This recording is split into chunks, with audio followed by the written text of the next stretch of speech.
सच दिखाते हैं।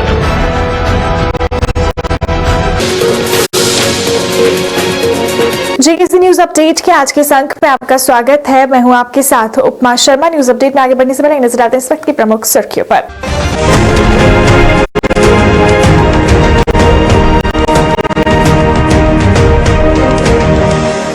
नमस्ते, आदाब, सत श्री अकाल। District development council elections, panchayat by elections 2020 Jammu और कश्मीर में शुरू हो चुके हैं और हमारा फर्ज बनता है कि अपने कीमती वोट का इस्तेमाल करके सही उम्मीदवार को चुने जिससे गांव की तरक्की हो और खुशहाली हो। मैं साना दुआ, फेमिना मिस इंडिया 2017 आप सबसे अपील करती हूँ कि इस इलेक्शंस 2020 में बढ़ चढ़कर हिस्सा लें और जमहूरियत को मजबूत बनाएं।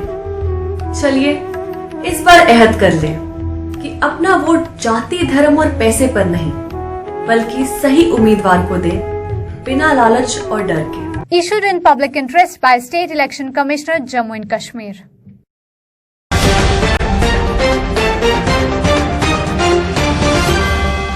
इंडियन मोबाइल कांग्रेस में बोले प्रधानमंत्री नरेंद्र मोदी, 5G तकनीक को लॉन्च करने के लिए मिलकर करना होगा काम।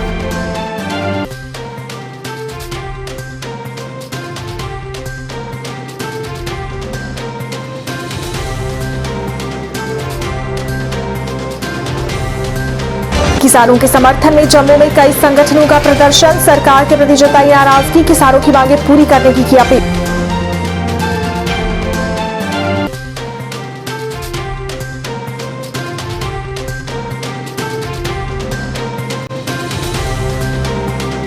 शाहनवाज हुसैन ने डोडा में गिनवाई भाजपा की उपलब्धियां, कहा भाजपा ही कर सकती है जम्मू कश्मीर में विकास, पिछली सरकारों के काम पर उठाए सवाल।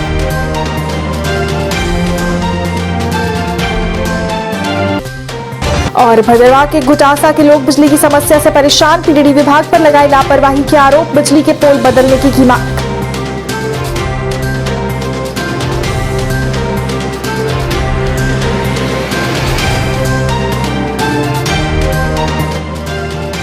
अब समाचार विस्तार से। प्रधानमंत्री नरेंद्र मोदी ने मंगलवार को इंडिया मोबाइल कांग्रेस 2020 को संबोधित किया। आईएमसी 2020 का आयोजन भारत सरकार के दूरसंचार विभाग और cellular operators association of India की तरफ से किया जा रहा है। इसका आयोजन 8 से 10 दिसंबर 2020 तक किया जाएगा। प्रधानमंत्री ने अपने संबोधन में कहा, यह सोचना और योजना बनाना महत्वपूर्ण है कि हम आगामी प्रौद्योगिक क्रांति के साथ जीवन को कैसे बेहतर बनाते हैं। बेहतर स्वास्थ्य सेवा, बेहतर शिक्षा, हमारे किसानों के लिए बेहतर जानकारी और अवसर, छोटे व्यवसायियों के लिए बेहतर बाजार तक पहुंच, कुछ ऐसे लक्ष्य हैं जिनकी ओर हम काम कर सकते हैं। अपने संबोधन में प्रधानमंत्री ने कहा, आइए हम भारत को दूरसंचार उपकरण डिजाइन, विकास और विनिर्माण के लिए एक वैश्विक केंद्र बनाने के लिए मिलकर काम करें। भविष्य में छलांग लगाने और लाखों भारतीयों को सशक्त बनाने के लिए हमें 5G के समय पर इसका लॉन्च सुनिश्चित करने के लिए एक साथ काम करने की आवश्यकता है। Better health care, better education, better information and opportunities for our farmers, better market access for small business are some of the goals we can work towards. Friends, it is due to your innovation and efforts that the world was functional despite the pandemic. It is due to your efforts that a son connected with his mother in a different city, a student learned from his teacher without being in the classroom. A patient consulted his doctor from his home. A trader connected with the consumer from a different geography. It is due to your efforts that as the government, we are also working to unlock the full potential of the IT and telecom sector. The new other service provider guidelines will help the Indian IT service industry achieve new heights. It will boost growth of this sector even after the pandemic is long gone. This initiative will help to democratize the IT service industry and take it to the far corners of our country. Friends, today we are in the era where mobile apps, which are a few or old, are surpassing the value of companies which are present since decades. This is a good sign for India and our young innovators too. Our youth are working on many products which have the potential to go global. A lot of young techies tell me that it is the code which makes a product special. Some entrepreneurs tell me that it is concept which matters more. Investors suggest that it is capital which is important to scale a product.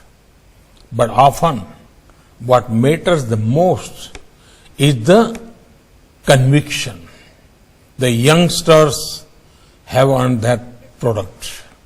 Sometimes conviction is all that stands between just a profitable exit and making upon unicorn. So, my message to my young friends would be to have faith in their potential as well as products. Friends, today we are a country of 1 billion plus phone users. Today we have 1 billion plus people with unique digital identity. Today we have over 750 million internet users. The scale and speed of internet penetration can be seen by the following facts. Half of the total internet users in India were added in the last 4 years. Half of the total internet users are in our rural areas. Our digital size and our digital appetite are unprecedented. We are a country where the tariffs are the lowest in the world. We are one of the fastest growing mobile app market in the world. The digital potential of our nation is unparalleled, perhaps even in the history of mankind. Friends, it is because of mobile technology that we are able to provide benefits worth billions of dollars to millions of Indians. देश भर में चल रहे किसानों के प्रदर्शन में जम्मू के ट्रांसपोर्टर्स ने भी अपना समर्थन दिया। किसानों के भारत बंद की कॉल का समर्थन करते हुए आज जम्मू में भी ट्रांसपोर्टर्स ने ट्रांसपोर्ट बंद रखा, जिसकी वजह से लोगों को काफी परेशानी पेश आई। मैटाडोर यूनियन के प्रधान विजय चिप का कहना था कि उन्होंने आज किसानों के साथ एकजुटता प्रकट करते हुए अपना ट्रांसपोर्ट बंद रखा है। उन्होंने सरकार से किसानों की मांगे पूरी करने की अपील की। गवर्नमेंट का काम है कि जितनी भी गवर्नमेंट की गाड़ियां हैं वो सड़कों पे उतारनी चाहिए। गाड़ियां सब रोड पे लगी हुई हैं, वर्कशॉप के बाहर लगी हैं, ऑफिस के अंदर लगी हैं गाड़ियां। और एलजी साहब को चाहिए कि वो एमडी को एक हुक्म करे कि जितनी भी गवर्नमेंट की गाड़ियां हैं बाहर रोड पे चलाए। तो लोग पैदल, लेडीज, बच्चे रेलवे स्टेशन से बस स्टैंड तक लोग पैदल जा रहे हैं, बस स्टैंड से सवारी तक लोग पैदल जा रहे हैं, क्योंकि प्राइवेट जो ट्रांसपोर्टर है उन्होंने समर्थन दिया हुआ है हड़ताल के साथ। इसलिए मैं पुरजोर अपील करता हूं ऑनरेबल एलजी साहब से कि वो जितनी भी गवर्नमेंट की एजेंसी हैं वो सब रोड पे उतारें और गाड़ी जो है वो पूरी रोड के ऊपर चलनी चाहिए ताकि पब्लिक को कुछ फैसिलिटी मिले। देखिए, ये जो स्ट्राइक है, ये जो सरकार ने, सेंट्रल सरकार ने काला कानून बनाया है और किसान जो है वो अन्नदाता है। और आप देखिए इस सर्दी में और कोरोना की महामारी में उन लोगों की सुनवाई नहीं हो रही। और हमारे देश का एक ही नारा था गांधी जी और नेहरू जी का, जय जवान और जय किसान। आज बॉर्डर पे सैनिक की वही हालत रही है और ये जो हमारे किसान हैं इनकी इस सर्दी में कोई सुनवाई नहीं हो रही। और ऊपर से आप देखिए जो हमारे जो ट्रांसपोर्ट के मसाइल थे, डीजल और पेट्रोल के आप देखिए दाम, यही सरकार जब अपोजिशन में थी और जब पेट्रोल और डीजल के दाम बढ़ते थे और ये लोग सड़कों पे आते थे। आज किसान की कोई सुनवाई नहीं हो रही, ट्रांसपोर्टरों की कोई सुनवाई नहीं हो रही। और हमारा जो आज ट्रांसपोर्टरों का सहयोग जो हम देने जा रहे हैं किसान को, अगर हमारी यहाँ आज तक कोई सुनवाई नहीं है तो हम दिल्ली को कूच करेंगे, जितने भी ट्रांसपोर्टर हैं जम्मू कश्मीर के। किसानों की भारत बंद को समर्थन देते हुए ट्रांसपोर्टर्स ने जम्मू में रैली निकाली और किसानों की मांगों को जायज बताया। इस मौके पर उन्होंने सरकार पर किसानों के साथ भेदभाव करने का आरोप लगाया और उनकी मांगों को पूरा करने की अपील की। आज क्या है, आज क्या है, जिएंगे या मरेंगे,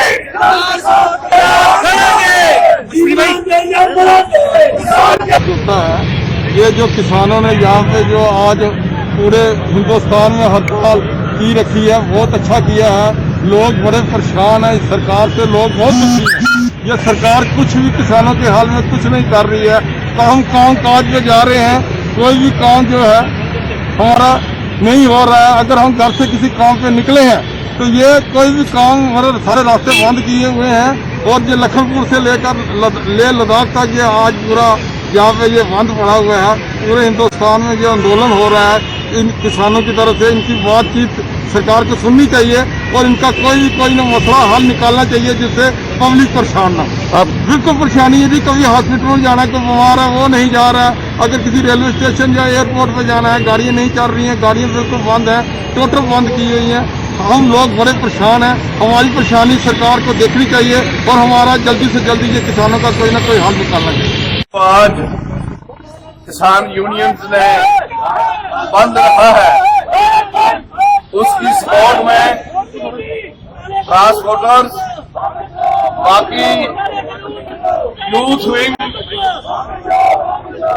और वो सभी ऑर्गेनाइजेशनें, जो नौजवान सभा है वो यहाँ पहुंची है। अभी ट्रांसपोर्टर्स और भी यहाँ आ रहे हैं, और भी जथेबंदियां यहाँ पहुंच रही हैं। ये जो मोदी जी काला कानून बना के अब ये सिद्ध कर रहे हैं कि ये कानून वापस नहीं होगा, लेकिन मैं ये समझता हूँ कि वो फॉरेन जो WTO है, WTO के प्रेशर में आके वो ये कानून बना रहे हैं। ये वर्ल्ड में 4 फर्म्स है, जो मेन बड़ी फर्म्स है, ये उनका सब किया धरा हुआ है। और उन्होंने देखा है कि ये जो कोविड था, कोविड में बाकी सभी बिजनेस जो है वो नीचे आए हैं, लेकिन जो ये खाने वाला था, अनाज था, गला था, इसकी कीमत जो है वो बढ़ी है, कम नहीं हुई। तो इसके लिए वो ये चाहते हैं कि इसको सबको ग्रांट किया जाए और इस सब पे कंट्रोल किया जाए। और वो जो बड़े दलाल हैं, जो कैपिटलिस्ट लोग हैं, मैं समझता हूँ कि अगर सिर्फ किसान ही नहीं मरेगा, हम जितने भी लोग हैं, जो भी अन्न दाना खाता है, हर एक को, जब व्यापारी जो है वो व्यापारी हमेशा अपना फायदा ज्यादा सोचता है। तो जब बड़े व्यापारियों के पास ये सब कंट्रोल आ जाएगा तो बड़े व्यापारी ये कोशिश करेंगे कि हम बढ़कर इसमें से पैसा कमाएं। और जो चीज हमको आज 20 रुपए किलो मिल रही है वो 100 रुपये किलो भी नहीं मिलेगी, ये 500% चीजें बढ़ेगी। इसलिए अब आम लोग भी इस वक्त ये सोच के तैयार हो गए हैं कि हम सड़कों पे आएंगे और जो ये काला कानून है इसको वापस करने के लिए भारत बंद का आह्वान दिया था किसान नेताओं ने। हम उसकी सपोर्ट में बाहर आए और हम एक काले कानून का विरोध करते हैं। जो कानून किसान को पसंद नहीं है, ये लागू करने वाले कानून होते हैं। कारपोरेटर की सरकार है, हम इनको बर्दाश्त नहीं करेंगे। हम सत्याग्रह कर रहे हैं और ये हमारा प्रोटेस्ट चल रहा है, तब तक चलेगा जब तक ये काले कानून वापस नहीं होते। किसानों के समर्थन में पैंथर्स पार्टी ने प्रदर्शन किया और किसान आंदोलन व भारत बंद का समर्थन किया। इस मौके पर उन्होंने किसानों के साथ हो रहे बर्ताव की भी निंदा की। पार्टी नेता राजेश बड़गोत्रा ने सरकार द्वारा किसानों को खालिस्तान समर्थक बताए जाने पर भी नाराजगी जताई। उन्हें किसानों की सभी मांगे पूरी करने की अपील की। उन्हें किसानों के अपमान का आरोप भी लगाया। केंद्र सरकार, बीजेपी, तानाशाही नहीं चलेगी, तानाशाही नहीं चलेगी, तानाशाही नहीं चलेगी, गुंडागर्दी नहीं चलेगी, गुंडागर्दी, हिटलरशाही नहीं चलेगी, हिटलरशाही नहीं चलेगी, बीजेपी। देखिए, आज पूरा बात जो है वो किसानों के हक के लिए बंद है, चक्का जाम है। जम्मू कश्मीर में भी पैंथर्स पार्टी किसानों के हक के लिए आज प्रदर्शन कर रही है और हमने आज जो मोदी सरकार ने किसानों को 2-2 हजार रुपए का जो चेक दिया था, आज पैंथर्स पार्टी किसानों के साथ मिलकर उस चेक को मोदी सरकार को वापस उनको देना चाहती है।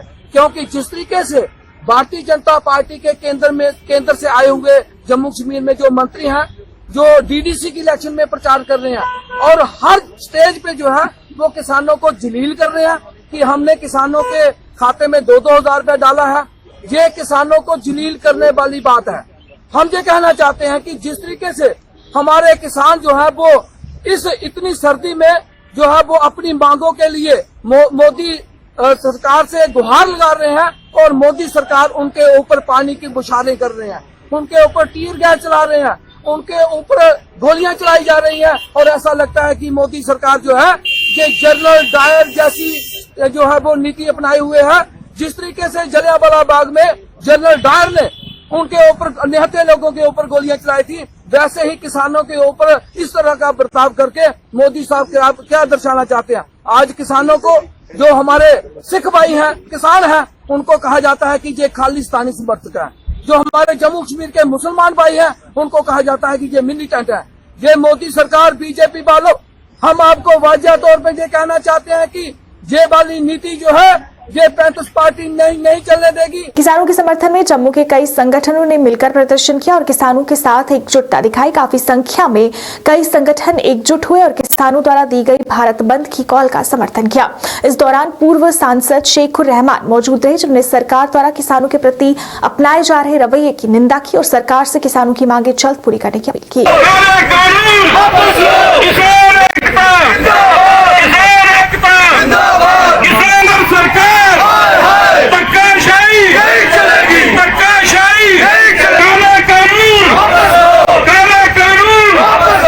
देश के अंदर जो बंद है, जिसके तौर पर हम लोग इसमें शामिल हो गए हैं, उन लोगों की हिमायत के लिए इस बंद के बारे में काफी लोगों को इल्म है कि किस तरीके से हमारे किसान भाई जो हैं वो आज कई दिनों से, कई हफ्तों से देने के दरवाजे पर खड़े हैं। लेकिन जितने दौर की बातचीत होती है तो अपनी ही कहानी दोहराते हैं, लोगों की नहीं सुनते हैं। और ये सब सरमायादारों का और फिरकापरस्तों का एक गठजोड़ है जो इस मुल्क को तबाही की तरफ ले जा रहा है। ऐसी हालत में हम सब दोस्तों से कहते हैं, अपील करते हैं कि वो मिलकर इसका मुकाबला करें। आज जिस तरीके से देश मुसीबत में घिरा हुआ है, इक़्तिसादी तौर पर बदहाली हो गई है, महामारी इस सारे मुल्क में फैली हुई है। आज किसी को दवाई नहीं मिल रही है, किसी को कुछ नहीं मिल रहा। लेकिन आज कल क्या मंजूर हुआ है, 20,000 करोड़ रुपए से पार्लियामेंट हाल नया बनाएंगे। इस पुराने हाल में इनको आसानी नहीं है, सहूलियत नहीं है, आराम नहीं आ रहा है। और इसी तरीके से अपने चलने के लिए 2 जहाज जो है 8,500 करोड़ रुपए के एक जहाज ले लिया। तो इस तरीके से ये राजे महाराजाओं और नवाबों से भी और बादशाहों से भी ज्यादा अयाश हो गए हैं। और इस तरीके से गरीब को इस तरह हो रहा है। आज पूरे मुल्क का गरीब जहाँ गया है, वो ट्रांसपोर्टर हो, वो आम मजदूर हो, वो किसान हो, वो कोई व्यापारी हो, सब लोग तंग पड़े हैं। और आज ये इसका एक पहला अलामत है इस बात की कि लोग इसके खिलाफ एक अज़्म एतमाद कर रहे हैं और इस गवर्नमेंट के खिलाफ अज़्म एतमाद कर रहे हैं। और अगर इन्होंने ये कानून वापस नहीं लिए तो ये तहरीक और बढ़ेगी और इसमें हम सब लोगों को अपना हिस्सा डालना पड़ेगा। ऐसी हालत में मैं आज फिर आपसे गुजारिश करता हूँ कि जम्मू के लोग भी बेदार रहें और इसमें अपना हिस्सा डालें। और ये जो गुजरात गैंग जिसका नाम रखा गया है, पूरे मुल्क में इसको गुजरात गैंग कहा जाता है, क्योंकि आज मुल्क की ब्लॉक सतवारी की पंचायत धड़प में भी किसानों ने प्रदर्शन किया और सरकार के खिलाफ नाराजगी जताई। उनका कहना था कि ये नाइंसाफी है जो किसानों के साथ हो रही है। उन्होंने कहा कि इस नाइंसाफी को कभी बर्दाश्त नहीं किया जाएगा और जल्द से जल्द किसानों की मांगे पूरी करने की अपील की। किसान एकता जिंदाबाद, किसान एकता जिंदाबाद, किसान एकता जिंदाबाद। जय जवान जय किसान, जय जवान जय किसान, जय जवान जय किसान, जय जवान जय किसान, जय जवान जय किसान। काला कानून वापस लो, काला कानून वापस लो, काला कानून वापस लो, काला कानून वापस लो। मैं नायब सरपंच परवीन कुमार दड़ पंचायत ब्लॉक सतवारी जम्मू कश्मीर से। आज हमारे यहाँ किसान भाइयों ने जो प्रोटेस्ट किए हैं, जो दिल्ली में जो हमारे किसान भाई आंदोलन कर रहे हैं, हम उनके साथ खड़े हैं। और सरकार को मैं ये बताना चाहता हूँ कि इस कानून की क्या आवश्यकता थी। जब से देश आजाद हुआ है 1947 से लेकर आज तक जो किसानों की आमदनी है उसमें 21 से 22% का इजाफा हुआ है और जो हमारे जो सरीसृप पर्सन है उनकी आमदनी में 180% की बढ़ोतरी हुई है। सरकार को एक ऐसा कानून लाना चाहिए था जो कि जिससे कि किसानों की आमदनी को 21 से 180% तक पहुंचाया जाता या अन्य लोगों को उसको भी 21 से 22 तक किया जाता। मेरी नजरों में, हमारी नजरों में, पंचायत की नजरों में ये काला कानून है। मैं सरकार से दरख्वास्त करता हूं कि इस काले कानून से जल्द वापस लिया जाए, नहीं तो हमारी पंचायत कल हम यहाँ से अगर कोई नतीजा मीटिंग में नहीं निकलता है तो हमारी पंचायत यहाँ से दिल्ली के लिए कूच करेगी। और मैं जितने भी हमारे किसान भाई आंदोलन कर रहे हैं उनसे मैं अपील करता हूँ कि जो राजनीतिक दल आज अपनी राजनीति के लिए रोटियां सेक रहे हैं, जो हमारे फिल्म स्टार यहाँ आंदोलन में कूद पड़े हैं, वो एक दिखावा है, इनसे दूरी बनाए।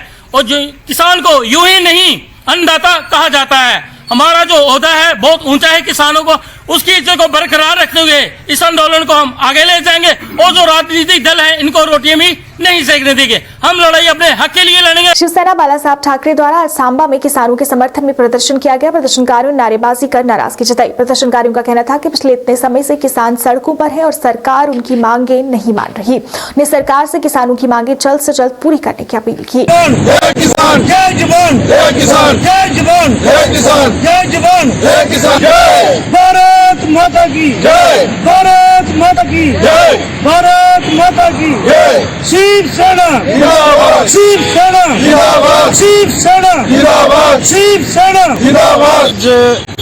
राज्य इकाई की तरफ से हमें जो इंस्ट्रक्शन मिली थी उसके तहत हमने आज सांबा में एक प्रोटेस्ट किया है, जो कि एक पीसफुल प्रोटेस्ट है किसानों के फेवर में। हम चाहते हैं कि जो चीज़ किसान कर रहे हैं उनको, जो बंदा जो काम कर रहा होता है उनको ज़्यादा पता होता है।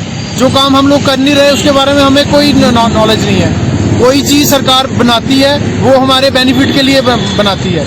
जब हमें वो बेनिफिट नज़र ही नहीं आ रहा ग्राउंड लेवल के ऊपर, तो हम वो उस चीज़ को क्यों ज़बरदस्ती सरकार उसके ऊपर थोपना चाहती है। जिन्होंने कभी एक फूल की खेती तक नहीं की, वो आज किसानों के बारे में बड़ी बड़ी बातें कर रहे हैं। जो चीज़ उनको नहीं सूट कर रही है, उनको नहीं लग रही अच्छी, तो मेरे आइडिया से इस बिल का जो वो अपना प्रोटेस्ट कर रहे हैं, पीसफुली प्रोटेस्ट कर रहे हैं, शिवसेना बाला साहब ठाकरे उसका समर्थन करती है और सांबा इकाई उनके साथ है। पूर्व केंद्रीय मंत्री व भाजपा के राष्ट्रीय प्रवक्ता शाहनवाज हुसैन जम्मू कश्मीर में चुनाव प्रचार के लिए आए हैं। इस दौरान उन्होंने डोडा का दौरा किया जहां उन्होंने चुनाव प्रचार किया। तो उन्होंने कहा कि आज तक की सरकारों ने इन क्षेत्रों की अनदेखी की है और यहाँ के लोगों को सुविधाओं से महरूम रखा है, पर अब भाजपा ऐसा नहीं होने देगी। उन्होंने कहा कि भाजपा इन चुनावों के माध्यम से जमीनी सतह पर विकास करेगी। उन्होंने कहा कि यहाँ के लोगों ने काफी कुछ सहा है और अब भाजपा लोगों को हर जरूरी सुविधा मुहैया करवाएगी। इंटरनेट पर बात करते हुए उन्होंने कहा कि सुरक्षा कारणों से इसे बंद रखा गया है, पर जल्द ही लोगों के हक उन्हें वापस दिए जाएंगे। उन्होंने कहा कि भाजपा हर घर में बिजली पहुंचाएगी और यहां लोगों को बिना लोड शेडिंग के बिजली मिलेगी। इस अवसर पर उन्होंने गुपकार एयरलाइंस पर भी निशाना साधा। बहुत दिनों बाद आया हूं मैं, सारे इलाके में पहले भी आता रहा हूं। ये इलाका जम्मू रीजन का सबसे बड़ा टूरिज्म हब बन सकता है, लेकिन ये कांग्रेस पार्टी की बहुत बड़ी नाकामी है कि उसने नाइंसाफी की है इस इलाके से। डोडा, किश्तवाड़, भदरवा, ये पूरे इलाके से, पूंछ, राजौरी, ये पूरे इलाके को कांग्रेस ने सिर्फ वोट बैंक माना। कांग्रेस ने वोट लिया लेकिन बदले में कुछ नहीं दिया। यहां पर ज्यादा दिन तक कांग्रेस ने हुकूमत की, उनके लोगों को ने वोट लिया। इसी रीजन से गुलाम नबी आजाद साहब मुख्यमंत्री भी हुए, लेकिन तब भी सारी उम्मीदें टूट गई। भदरवा के गुटासा के लोग बिजली की समस्या से बेहद परेशान हैं। लोगों का कहना है कि अभी तक उनके क्षेत्र में कई साल पुराने लकड़ी के पोल लगे हुए हैं और अभी तक इन्हें बदला नहीं गया है, जिसकी वजह से थोड़ी सी बारिश पड़ने से ही लाइट बंद हो जाती है और बर्फ में तो कई महीने उन्हें अंधेरे में गुजारने पड़ते हैं। उन्हें प्रशासन पर अनदेखी का आरोप लगा। लोगों ने जल्द से जल्द उनकी समस्या का समाधान कर उन्हें सुचारू रूप से बिजली मुहैया करवाने की मांग की। हमारे संवाददाता ने ग्राउंड जीरो से इसकी पूरी जानकारी दी। हम आज विजिट करने आए थे, यहाँ से कुछ हमें फोन कॉल आई थी कि आप जरा विजिट कीजिए और हमारी हालत देखिए कि हमें किस तरह से बिजली पहुंचाई जा रही है। हम आपको दृश्य दिखा रहे हैं कि किस तरह से जो बिजली के जो वायर्स हैं वो जंगल के पेड़, जिन्हें देवदार पेड़ कहा जाता है, देवदार पेड़ों के साथ बांधकर जो बिजली सप्लाई की जा रही है। आप खुद ही जान सकते हैं कि इसमें लापरवाही किसकी है। क्या बिजली डिपार्टमेंट इतनी लापरवाही कर रहा है कि पोलों के बजाय जो है, पोल तो कहीं हमें दिखे नहीं, इलेक्ट्रिक पोल।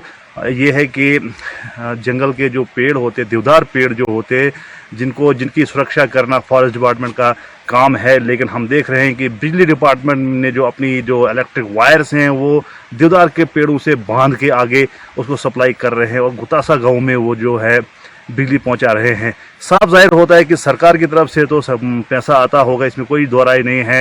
इलेक्ट्रिक डिपार्टमेंट के पास पैसा आता है, पोल के लिए आता है, हर घर में बिजली पहुंचनी चाहिए क्योंकि किराया वो हर साल इनसे, हर महीने इनसे वसूलते हैं। लेकिन ज़मीनी हकीकत आपको हम दिखा रहे हैं कि किस तरह से लापरवाही, इतना रिस्क लेकर तारें जो है जंगल में जो है पेड़ों से बांध कर उनको सप्लाई आगे बिजली की जा रही है। हालांकि पोल होने चाहिए थे। इसमें लापरवाही बिजली डिपार्टमेंट की तो है ही है, लेकिन साथ में जो है फॉरेस्ट डिपार्टमेंट भदरवा की कितनी बड़ी लापरवाही, किस तरह से उन्होंने अलाउ किया है पेड़ों पर वायर लगाना और उससे बिजली आगे सप्लाई करना। हमारा मुद्दा और मकसद यही रहता है JKAC न्यूज़ का कि हम गरीब लोगों की आवाज़ उठाएं। जहां तक कोई नहीं पहुंचता है वहां JKAC न्यूज़ पहुंचता है। इसी ज़िम्मन में आज हम इतना दूर, यहाँ से हम करीबन जहां पर हमने अपनी गाड़ियां लगाई है वहां से कम 10 किलोमीटर की खड़ी चढ़ाई हमने तय की है और यहाँ पर हमने पाया कि किस तरह से सरकारी खजाने को लूटा जा रहा है, किस तरह से सरकारी पैसा जो आता है डिपार्टमेंट में उसकी लूट खसूट की जाती है और गरीबों तक कितना जुल्म किया जाता है। सर, मेरा नाम जसवंत सिंह है, मैं प्रॉपर गुतासा के रहने वाला हूँ। तो बिजली के बारे में पोल मेरे ख्याल में छोटा था तब लगे हैं ये पोल, तो ये सड़ भी गए हैं। तो ये तारें जो है सिंगल तार लगाई है, उखेड़ कर सिंगल तार लगाई है और दियारों से, एक दियार से दूसरे दियार तक, तीसरे दियार तक दियारों से लगाई हुई है बिजली। तो अब किराए लगाते मुझे 360 रुपया लगाया है उन्होंने फ्लैट रेट। तो किराया उधर से कोई जेई नहीं आता, कोई कुछ नहीं आता, इधर उधर से रीडिंग खुद ही भरते हैं, तो उधर से किराया भेजते हैं, तो इधर से किराया दे दो। गुतासा, ओल्ड गुतासा का निवासी हूँ। तो बिजली के बारे में ऐसा है सर कि बिजली की हालत बहुत खस्ता है यहाँ पे। ना तो यहाँ पे तार है, ना पे यहाँ पे पोल है। पोल कब के 20-25 साल के पुराने लगे हुए, सड़े हुए पोल हैं, तो ना उन पे तार ठहर सकती है। जब बर्फ पड़ती है तो 6 महीने लाइट ही नहीं होती है। हमारे बच्चे बहुत सफर कर रहे हैं, हम बहुत सफर कर रहे हैं, गुप्त अंधेरे में बैठे हैं। हम एडमिनिस्ट्रेशन से, गवर्नमेंट से, डिपार्टमेंट से यही चाहते हैं कि वो इसका कुछ निपटारा करें और हमें कहीं अच्छे से कहीं लाइट दिलाएं, तो हमारे बच्चे भी कहीं पढ़ें और हम भी कहीं लाइट में बैठें। मैं आपको ये भी बताना चाहता हूँ, ये जो जंगल है यहाँ पर हमने पता करा है, यहाँ पर 20 से 25 फीट तक की बर्फ पड़ सकती है और हर साल वो पड़ती है। आप खुद ही समझ सकते हैं, जब पेड़ों पे तारे बांधी हुई है वहाँ पर बर्फ गिरती है और किस तरह से तारे गिरती है। और यहाँ के लोगों का ये भी मानना है कि 2-2 महीना, 3-3 महीना सर्दियों में हमें कोई बिजली सप्लाई नहीं की जाती है और हम लोग जो है अंधेरे में ज़िंदगी बसर करते हैं। ज़्यादा अपडेट्स के लिए आप देखते रहे JKAC न्यूज़। कोरोना वायरस का कहर भारत पर कम होता हुआ नजर आ रहा है। देश में दैनिक मामलों में लगातार गिरावट दर्ज की जा रही है। पिछले 24 घंटे में कोविड-19 के 26,567 नए मामले रिपोर्ट किए गए हैं। देश में संक्रमण मुक्त मरीजों की संख्या बढ़कर 91 लाख हो गई है। गौरतलब है कि सोमवार मंगलवार को 32,981 मामले रिपोर्ट किए गए थे। केंद्रीय स्वास्थ्य मंत्रालय के आंकड़ों के अनुसार पिछले 24 घंटे में कोरोना वायरस के 26,567 नए मामले रिपोर्ट किए गए हैं। वहीं इस दौरान 385 लोगों की वायरस के चलते मौत हुई है। देश में अब तक कुल 97,03,770 लोग कोरोना की चपेट में आकर संक्रमित हुए हैं।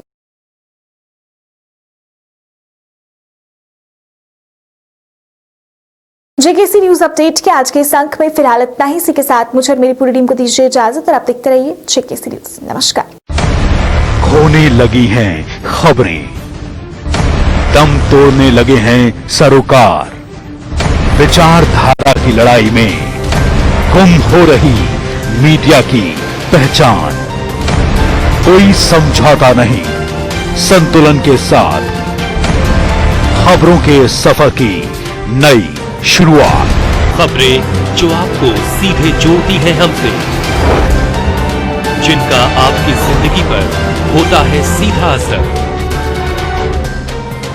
खबरों की वही तस्वीर, बिना बदले बिना डरे, जज्बा सच का लिए, सच दिखाते हैं हम।